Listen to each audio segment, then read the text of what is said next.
Assalamualaikum warahmatullahi wabarakatuh dan salam Malaysia Madani.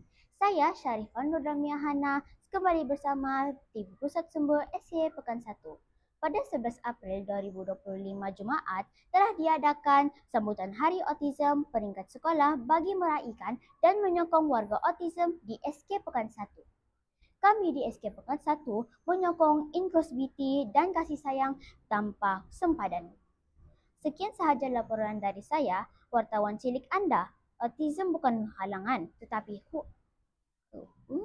Assalamualaikum Ustaz. Boleh tahu Ustaz terangkan sikit tentang Majlis Berbuka Puasa SKPS 2025? Waalaikumsalam. Terima kasih Mia. Majlis Buka Puasa SKPS 2025 kita telah adakan pada tanggal 9 Mac 2025, iaitu pada hari Rabu selepas daripada cuti Nuzul Quran, yang mana kita adakan bertempat di restoran Bidara Corner. Tahun ini kita buat sedikit kelainan berbanding tahun lepas. Selalunya kita adakan setiap tahun di sekolah. Namun tahun ini kita buat kelainan sikit, kita adakan di luar daripada sekolah, iaitu di restoran Bidara Corner tu. Majlis itu dihadiri oleh sebilangan besar guru-guru SKPS, juga turut dihadiri oleh guru-guru yang non-Muslim, yang bukan beragama Islam. Mereka turut hadir sama-sama join memberikan sokongan.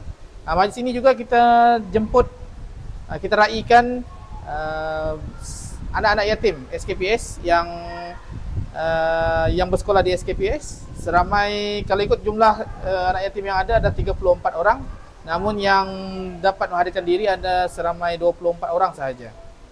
Majlis itu berjalan dengan baik, alhamdulillah, dan semua anak yatim mendapat gembira, mendapat makanan, mendapat menikmati juadah makanan yang sedap yang disediakan oleh restoran.